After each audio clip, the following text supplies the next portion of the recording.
Ishtiyak Rai, respected Kabita Dungara, Deputy Mayor, Belkot Gadi Municipality, Mr. Saroj Bania, respected officials from the government, from different development agencies, UN agencies, media personalities, and all of you, my youthful friends here today. So happy Youth Day. I came here mainly to say the UN strongly backs this meeting. We very much support this meeting today. And why is it important? And I think you are very lucky to be young in Nepal at this point in history. And ask yourself, why is this a special time in Nepal's history? We have so much to be proud of in this country. Yesterday, I went to a seminar, a conference on the new constitution, and we can see that this constitution in Nepal is one of the most well-designed, well-thought-out constitutions anywhere, and it's something to be proud of. It respects a realization that Nepal is moving towards an era of stability where it respects the diversity of its people and the fundamental rights of all of us that we all enjoy, that you all enjoy. The federalist system also provides you as young people with opportunities to engage in dialogue and to push for positive change for young people in all aspects of life, particularly at the local government level. And it's so important we have the Deputy Mayor with us here today. You have a space at that level to fight for a better world for young people, for jobs, for freedom of thought, for a role in policy discussions, and innovation in all areas of life. So the theme, what is the theme of this youth conference, of this year's National Youth Day? Do you know what it is?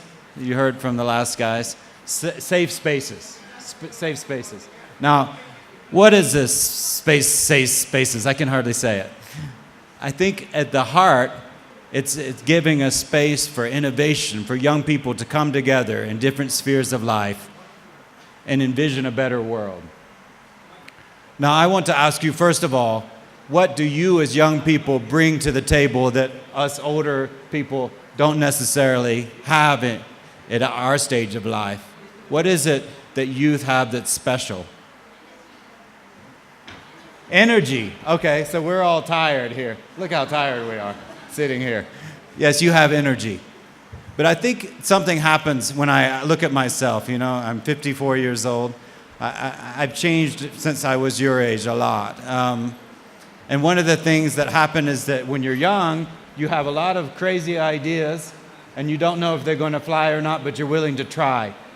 But when you're older, you know, you've tried things and they didn't work out, and people are always telling you, no, that's not a good idea, don't try that, we always do it this way, we're not willing to try something like that. So after a while, you just get tired of always resisting the conservative forces that we have around us, conservative forces that tell us we have to keep doing things the same way. So I think it's energy, and it's also a dynamism in the way we think, and a creativity, are willing to be playful in our thinking that we lose over time. So I encourage you all to use that energy at this particular point in Nepal's history that's so important. That's my key message. So safe spaces, I think, are spaces where you have the ability, the freedom to use your energy to contribute to Nepal's future. You can think of it in the economic field. You can see that Nepal is prioritizing so much at this point in its history, creation of jobs for young people. There's the government and all aspects of society, there's a strong desire that you, young people, stay in Nepal and contribute to Nepal's growth. Migration will continue to be important, but really this is the time for you to look at what opportunities you can create here in the economy. And if you know globally, there's this debate on the future of work, what kind of businesses we want to create for the future, what kind of jobs, what kind of spaces you have to contribute economically. We can see like there's been so much change in the past 5 years with the gig economy, new ways of working, new ways of having different kinds of flexibility in your working life. So that's the whole debate of the future of work. And I think this is an area where you can think creatively what kind of jobs you want. Do you want to work in one company your whole life? Or do you want to be a freelancer or selling different services in different means, using different kinds of technology? So this is a big debate, and I think that's an area where you can contribute so much. I'm also from the ILO, so we're very much concerned about youth employment in this country. And you can see that jobs are still not yet available at the scale needed. So we really all have to work together in this area of youth employment. But of course, safe spaces are also needed at the government level, within the political discourses, so that young people have a platform to really negotiate for the change that you see Nepal needs. And I think the UN has an obligation to create spaces for you in the political sphere so that you can negotiate. And certainly the Constitution and the government structure now allows for that kind of space. Culturally, I think culture is something that's always changing. Our art, our music, every aspect of cultural life, our dance, it's always changing. And we as young people can bring new thoughts, new ideas to that cultural sphere.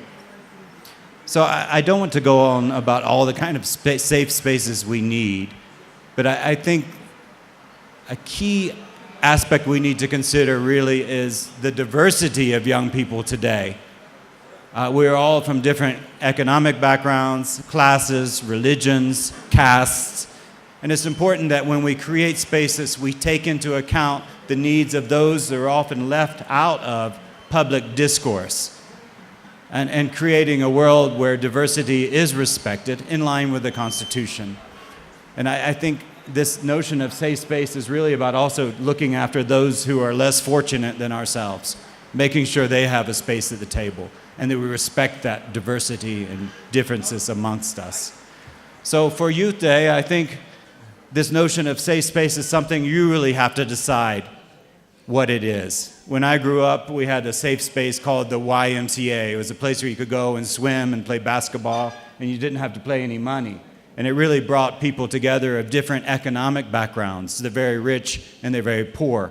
And it created, I think, a safe space for building a community across lines of class and ethnicity. Of course, you have other kinds of safe spaces here in Nepal. You have innovation labs where people can come together and develop new business ideas and carry those forward.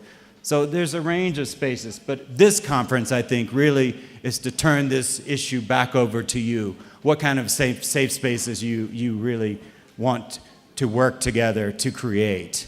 And of course, the UN, all of the UN agencies, will stand behind you and help to create those spaces. I think that's the goal of this meeting, ultimately.